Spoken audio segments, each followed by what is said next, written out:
Sir ஊர்ல இருக்கிற அத்தனை அக்கிரமும் பண்ணிட்டு பரிகாரம் பண்ணிட்டா நமக்கு சொர்க்கம்லாம் கிடைச்சிடாது. புத்தர்கிட்ட போய் ஒருத்தன் கேட்கிறான், சாமி எங்க அப்பா ஊர்ல இருக்கக்கூடிய அத்தனை அக்கிரமும் பண்ணவரு, அவர் சொர்க்கத்துக்கு போவாரான்னு தெரியல, நான் எல்லா ரிச்சுவல்ஸும் பண்ணிட்டேன், ஆனாலும் எனக்கு சந்தேகமா இருக்கு, நீங்க தான் பெரிய சாமியார்னு சொல்றாங்களே, நீங்க ஏதாவது சொல்லுங்க.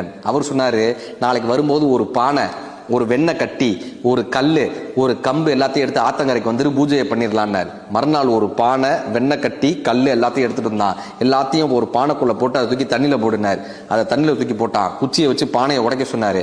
உடைச்சான். இப்ப வெண்ணெய் தண்ணியில மிதந்தது, கல்லு தண்ணிக்குள்ள போச்சு. புத்தர் சொன்னாரு, வெண்ணையே உள்ளரப்போ, கல்லே மேல வா, இந்த மந்திரத்தை அது வர சொல்லுன்னா. அவன் எப்படியே பார்த்துட்டு கேட்டான், வெண்ணெய் எப்படிங்க தண்ணிக்குள்ள போகும், கல் எப்படிங்க தண்ணிக்கு மேல வரும், வராதேங்கன்னா. இப்போ புத்தர் சிரிச்சுக்கிட்டே சொன்னாரு, வெண்ணெய் உள்ள போகாது, கல் மேல வராதுன்னு தெரிஞ்ச உனக்கு அக்கிரமமும் அநியாயம் பண்ண உங்க அப்பா சொர்க்கத்துக்கு போக மாட்டான்றது தெரிய வேணாமான்னாராம். சாத்திரங்கள் ஓதுகின்ற சட்டநாத பட்டரே, வேப்பிரைப்பு வந்த போது வேதம் வந்து உதவுமோ?